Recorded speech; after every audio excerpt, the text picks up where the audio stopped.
Hallelujah. पिछले सप्ताह जहां पर छोड़ा था हम वहीं से शुरू करेंगे। सीधे परमेश्वर के वचन पर चलते हैं। हम मन के बारे में बात करते हैं। काफी टाइम से बात कर रहे हैं मन की। और मन वो स्थान है जब एक बार आप मन का पता लगा लेते हैं, आप जान जाते हैं कि आप उस क्षेत्र की जांच कर सकते हैं, क्योंकि वहीं से परमेश्वर का वचन आता है। वहीं परमेश्वर अपनी बुद्धिमत्ता को इकट्ठा करके रखते हैं, क्योंकि जीवन में जो कुछ भी है वो मन में है। भजन संहिता 51 की ओर देखते हैं। यहां पर आप देखिए, इसमें लिखा है कि देख तू हृदय की सच्चाई से प्रसन्न होता है, यानी मन में, और मेरे मन ही में ज्ञान सिखाएगा। मन में तू मुझे सिखाएगा क्या? ज्ञान। कहां पर? मन में। जी हां, मन में। ESV में इसे इस तरह से लिखा गया है, तू मुझे मन में ज्ञान सिखाता है। तुम्हारा दिल ही वो स्थान है जहां परमेश्वर तुम्हें ज्ञान सिखाते हैं। तो ज्ञान आपको देता है 5 चीजें: दीर्घायु, धन दौलत, सम्मान, आनंद और शांति। जी हां, वो है दीर्घायु, धन दौलत, सम्मान, आनंद और शांति। हमेशा इन 5 को याद रखिए, जिसे आप ज्ञान से पाते हैं। पर ज्ञान कहां पाया जाता है? परमेश्वर से आप ज्ञान कब मांगते हैं? तो हम पाते हैं कि सुलेमान, और हमने इसे अपनी बुद्धिमत्ता की श्रृंखला में साझा किया है, पर आज मैं उससे भी आगे साझा करने वाला हूं, क्योंकि मुझे एहसास हुआ है कि प्रभु चाहते हैं कि मैं इसे मन से जोड़ूं। तो जब बुद्धिमत्ता सुलेमान को दी गई, ये कैसे दी गई थी? वो बस सिंहासन पर बैठा जुमाए से। देखा आपने? डियालॉजिस सुमाए। वहां शब्द तर्क और नोया शब्द है मन के लिए, विचार करने के लिए। इसे देखना ज्यादा महत्वपूर्ण है बजाय इसके कि आप इसे समझें। कई बार हमें समझ बाद में आता है, ऑलराइट, पर इस पर तर्क करने से बहुत पहले आप इसे देख सकते हैं। इस पर तर्क करने से बहुत पहले आप इसे देख लेते हैं। आप दूसरों को समझाने से बहुत पहले ही देख लेते हैं। कई बार हम इसे समझा नहीं पाते हैं, पर हम इसे समझ जाते हैं। क्या आप समझ पा रहे हैं? ओके, इसे देखिए। परमेश्वर ने हमारे साथ एक नई वाचा बांधी। जी हां, उन्होंने एक नई वाचा बांधी, ठीक है। और परमेश्वर ने क्या कहा? मैं एक नई वाचा बांधूंगा। ये उस वाचा के समान ना होगी जो मैंने इजरायलियों के साथ बांधी थी सिनै पर्वत पर। मैंने उन्हें 10 आज्ञाएं दी थी, ये उसके समान ना होगी, परंतु ये वो नई वाचा होगी जो मैंने उन दिनों के बाद इजराइल के घराने और यहूदा के घराने के साथ बांधूंगा। यह है कि मैं अपनी व्यवस्था को उनके मनों में डालूंगा और उनके हृदय पर लिखूंगा। अब ये आपकी वाचा है दोस्तों। मैंने कहा ये आपकी वाचा है।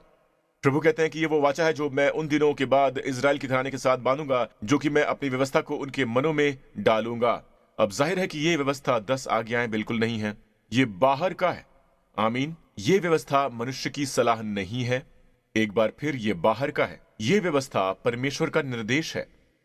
आज के बाद से परमेश्वर की इच्छा जानी जाएगी अंदर से। आमीन, आमीन। क्या आप सुन रहे हैं? और इसमें लिखा है कि मैं अपनी व्यवस्था को उनके मनों में डालूंगा और उनके हृदय पर लिखूंगा। उन्हें कहां लिखूंगा? उनके हृदय पर। अपनी व्यवस्था कहां डालूंगा? उनके मनों में और उनके हृदय पर लिखूंगा। जाहिर सी बात है, दोनों जगहें आसपास हैं। उसका जिक्र करना भूल गया कि मैं उनका परमेश्वर ठहरूंगा और वो लोग मेरे ठहरेंगे। तो मैं अपनी व्यवस्था को उनके मनों में डालूंगा और उनके हृदय पर लिखूंगा। मैं अपनी व्यवस्था उनके मनों में डालूंगा। क्या लगता है ये शब्द मन क्या है? देखो और सुनो, यह है शब्द डियानोइया। डियानोइया। परमेश्वर आपके तर्क के जरिए बात नहीं करेंगे। परमेश्वर अपनी बुद्धिमत्ता कहां डालेंगे? आपके डियानोइया में। वहीं जहां आप कहते हैं मैं इसे समझता हूं। यह है एक सामान्य मसीही जीवन। पृथ्वी पर यही एक विश्वासी का जीवन है। हम लोगों की सलाह पर बहुत ज्यादा भरोसा करते हैं। हम बहुत ज्यादा सोशल मीडिया देखते हैं दिशा निर्देश के लिए। हम अपने बाहर के अधिकारियों को बहुत ज्यादा देख रहे हैं बजाय उसे सुनने के कि अंदर परमेश्वर क्या कह रहे हैं। हमारे शरीर में कोई समस्या है, हम उसके बारे में गूगल करते हैं, और गूगल करने के बाद उससे भी कहीं ज्यादा परेशान हो जाते हैं, ठीक है। और फिर यह सलाह दी जाती है इस व्यक्ति से, पर यह सलाह पहले वाली सलाह को नहीं मानती है, जबकि दोनों ही डॉक्टर हैं। अब आप और ज्यादा असमंजस में हैं, ज्यादा उलझन में हैं, समझ में नहीं आ रहा कि क्या करें। क्यों? क्योंकि आपको बाहर की ओर नहीं देखना चाहिए। देखिए, मैं डॉक्टर के पास जाने के बारे में बात नहीं कर रहा हूं। आमीन। यहां तक कि तब भी अंतरात्मा की आवाज सुनिए कि किसके पास जाना है, कहां जाना है। आप बाहरी बातों पर निर्भर होने लगते हैं, और यहां पर स्पष्ट लिखा है, मैं अपनी व्यवस्था उनके मनों में डालूंगा, उनके डियालोगोजमाई में नहीं, पर उनके डियानोइया में, यानी उनके विचारों के संसार में, जहां आप इसे आंतरिक रूप से देखते हैं, ठीक है, और मैं उनके हृदय पर लिखूंगा, मैं उससे उनके हृदय पर लिखूंगा। तो परमेश्वर अपनी व्यवस्था को आपके डियानोइया पर लिखते हैं, जिसे आप अंदर से देखते हैं। इसकी उम्मीद कीजिए। तो पास्टर प्रिंस, आपने पहले भी इस पर साझा किया है और मैंने अंदरूनी तौर पर इसे समझने की कोशिश की है, पर वहां मुझे कुछ भी समझ में नहीं आता है। पर आप इसे अवश्य समझते हैं, आप अवश्य समझते हैं इसे। अगर परमेश्वर के संतान होंगे तो जरूर समझेंगे। आप अवश्य जानते हैं, जब आप कुछ कहते हैं, कुछ है जो आपको रोक रहा है उसे ना कहने से या किसी के बारे में चुगली करने से। क्या आपने सुना? आपको पता है कि आप नहीं कर सकते, आप इंतजार नहीं कर सकते हैं, गॉसिप नहीं कर सकते हैं। परमेश्वर कह रहे हैं कि मत करो, ऐसा मत करो। आप इसी समय बंद कर दीजिए। पहले से ही मेरे पास कुछ कहने के लिए दिलचस्प नहीं था, और यही जीवन है जो हम जीते हैं। कुछ लोगों का जीवन इसी तरह का है कि वो बस चुगली ही करते हैं। ये अच्छी बात नहीं है। आपको उस चुगली का परिणाम भुगतने की स्थिति में लाकर परमेश्वर को इससे दर्शाने बिल्कुल ना दें। और फिर आप जानें कि यह बहुत ही अच्छा है।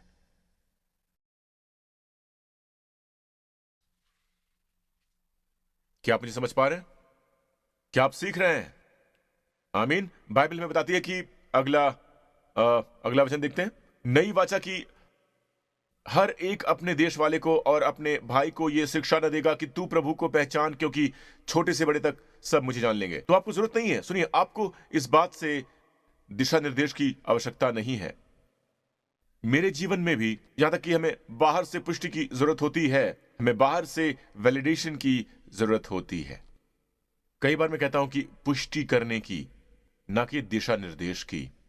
अक्सर लोग मुझसे कहते हैं कि वाह, प्रभु मुझसे यही कह रहे हैं। आप में से कितने हैं, ओके, मैं इसे समाप्ति पर ला रहा हूं, आप में से कितने हैं जब मैं उपदेश दे रहा हूं, ठीक है, ये पहली बार नहीं जब आपने इसे सुना है, शायद ये पहली बार आपने सुना है, पर यह है, मैं पहले भी महसूस किया है, मुझे यह पता है यह सही है। मैं तर्क की बात सोच रहा हूं, मुझे पता है कि अनुग्रह सच्चा ही है। परमेश्वर मुझसे यही कह रहे हैं, मैं तलाश कर रहा हूं, मैं इस तरह की कलीसिया की तलाश कर रहा हूं। संभवतः आपने यही कहा था जब आपने अनुग्रह का संदेश ग्रहण किया था। आप में से उस श्रेणी में कितने लोग हैं? मैं चाहता हूं कि आप लोग अपने हाथ ऊपर उठाएं। आप असल में इसे बाहर सुनने से बहुत पहले ही जान गए थे, आप इसे मन में ही जानते थे, और जो आपने बाहर सुना वो केवल उसकी पुष्टि करता है जो कि आपके मन के अंदर है। तो 1 यूहन्ना 2 हम इसे समाप्ति पर लाएंगे। इसमें लिखा है कि तुम्हारा तो उस पवित्र से अभिषेक हुआ है और तुम सब कुछ जानते हो। वाओ, तुम सब कुछ जानते हो, तुम सब जानते हो, सभी बातों में कारण नहीं ढूंढते हो, सभी बातों में तर्क नहीं करते हो, तुम जानते हो। और मैंने नहीं लिखा, ध्यान दीजिए, मैंने तुम्हें इसलिए नहीं लिखा कि तुम सत्य को नहीं जानते, पर इसलिए कि तुम उसे जानते हो। आमीन। नीचे आइए। इसमें लिखा है कि मैंने ये बातें तुम्हें उनके विषय में लिखी हैं जो तुम्हें भरमाते हैं, जो तुम्हें ठगने की कोशिश करते हैं, जो तुम्हें बरगलाने की कोशिश करते हैं। आप देखें, वहां पर अभिषेक है, परंतु वो अभिषेक जो उसकी ओर से किया गया है। यहां ये शब्द अभिषेक है दरअसल जेरंड। जी हां, जेरंड, GERUND, जो एक क्रियावाचक संज्ञा, क्रियावाचक संज्ञा, ठीक है, ये एक संज्ञा है पर एक क्रियावाचक संज्ञा है, जिसका मतलब है कि ये एक नाम है, ये क्रियावाचक संज्ञा से एक संज्ञा है। ये हमेशा एक अभिषेक होता है, ये हमेशा अभिषेक होता है। इस समय भी जब आप वहां बैठे हैं, आपको पता है, संभवतः आपका मन कर रहा है कि हाँ, ये एक नई वाचा है, हाँ, परमेश्वर चाहते हैं कि मैं यही ग्रहण करूं, हाँ। और कई बार आप अंत में आमीन कहते हैं, आमीन, है ना, अंत में आमीन। तो इसमें लिखा है कि तुम्हारा अभिषेक जो उसकी ओर से किया गया है तुम में बना रहता है, और तुम्हें इसका प्रयोजन नहीं कि कोई तुम्हें सिखाए, पर जैसे वो अभिषेक जो उसकी ओर से किया गया। इसका मतलब ये नहीं कि आपको टीचर्स की आवश्यकता है, क्योंकि बाइबल में लिखा है कि जब यीशु ऊपर गए तो उन्होंने प्रेरित नियुक्त करके, भविष्यवक्ता प्रेरित नियुक्त करके, उपदेशक नियुक्त कर दिया गया। तो पास्टर्स, टीचर्स वहां हैं जो उसकी पुष्टि करते हैं कि आपके पास क्या है। वो बयान करते हैं, वो स्पष्ट करते हैं जो आप आंतरिक रूप से ग्रहण करते हैं। आमीन। असल में कई बार परमेश्वर भी लिखते हैं, जैसा कि पौलुस आपके विषय में लिखता है हमारे द्वारा मसीह के पत्र। तुम्हें इसका प्रयोजन नहीं कि कोई तुम्हें सिखाए, वरन जैसे वो अभिषेक जो उसकी ओर से किया गया तुम्हें सब बातें सिखाता है, और ये सच्चा है और झूठा नहीं, जैसा उसने तुम्हें सिखाया वैसे ही तुम उसमें बने रहते हो, हमेशा उसमें बने रहते हो। ऊपरी 18 में यीशु के कथन की कुंजी की जो मुझ में बना रहता है बहुत फल लाता है, बहुत ज्यादा फल लाता है। बना रहना ये वही शब्द है। कैसे बने रहना है? अंदरूनी अभिषेक के द्वारा। हर बार आप अभिषेक के पीछे चलते हैं, ना कि तर्क से। आपके तर्क को आपकी सहायता करने दो, इसे आपकी अगुवाई मत करने दो। सब होने के बाद आप तर्क लगा सकते हैं, योजना बना सकते हैं, उसे कर सकते हैं, ये बिल्कुल ठीक है, कोई दिक्कत नहीं है, पर इसे अपने निर्णय में प्रमुख कारक ना बनने दें। अंदर के सुनिए। हर सिर झुक जाए, हर आंखें बंद हो जाएं इस पूरे स्थान पर और उस हर जगह पर जो इसे देख रहे हैं, वो अभी जो एमबीएस में है और वो सभी जो जीआरसी में है, प्रभु की स्तुति हो।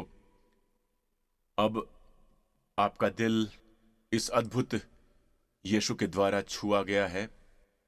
आपके अंदर पूरे उपदेश के दौरान पवित्र आत्मा आपकी प्रभु सेवा करता रहता है, पर आपने कभी भी यीशु को अपना उद्धारकर्ता और प्रभु नहीं बनाया है। आपने कभी भी ये कहने का उत्तम फैसला नहीं किया है कि हाँ, आज के बाद से यीशु मेरे प्रभु हैं और मैं उनको स्वीकार करता हूं जो उन्होंने मेरे लिए क्रूस पर किया था, जो है कि उन्होंने आपके पापों को ले लिया, हमारे स्थान पर हमारी दंडाज्ञा ले ली और हमको दे दिया अपनी धार्मिकता, परमेश्वर के साथ अपनी धर्मी समझ भी। तो अगर ये आप हैं तो कहें, पास्टर मेरे लिए प्रार्थना कीजिए, मैं उद्धार पाना चाहता हूं, मैं चाहता हूं कि यीशु मसीह मेरे प्रभु और उद्धारकर्ता बने। मेरे साथ इसी समय प्रार्थना कीजिए, कहिए कि हे स्वर्गीय पिता, मैं स्वीकार करता हूं कि यीशु मसीह मेरे प्रभु हैं और मेरे दिल में मुझे पूरा यकीन है कि आपने उन्हें मुर्दों में से जिला दिया। आपका धन्यवाद पिता, मैं आपके सामने खड़ा हूं, आपने मेरे सारे पाप ले लिए हैं, उन्हें हमेशा के लिए आप मिटा दीजिए। आपका धन्यवाद, मैं आपके सामने खड़ा हूं मसीह में परमेश्वर की धार्मिकता के रूप में, और अब से मसीह में मेरी यही पहचान है, यीशु मसीह में, यीशु के नाम पर। और सभी लोगों ने कहा आमीन। अगर आपने ये प्रार्थना की है तो आप परमेश्वर के संतान बन चुके हैं। पुरानी बातें बीत चुकी हैं, सभी बातें नई हो गई हैं। अपने पांव पर खड़े हो जाइए। प्रभु की स्तुति हो। धन्यवाद यीशु, धन्यवाद प्रभु। आमीन आमीन आमीन। क्या आप आशीषित हुए हैं? ठीक है, प्रभु की स्तुति हो। इस पूरे स्थान पर और जहां कहीं भी आप इसे इस समय देख रहे हैं, अपने हाथ उठाइए ऊपर, कहिए हे स्वर्गीय पिता, मैं आपका धन्यवाद करता हूं कि आप अपने निर्देशों को लिखते हैं, आप अगुवाई करते हैं, आपकी व्यवस्था मेरे हृदय में है, मेरे मन में है, और मैं आपका धन्यवाद करता हूं कि मैं इस पर चलने की पूरी उम्मीद कर सकता हूं। मसीह में बने रहने के लिए इस पूरे सप्ताह यीशु के नाम पर आमीन। आप इस पर चलना शुरू करेंगे? क्या हम ऐसा करेंगे?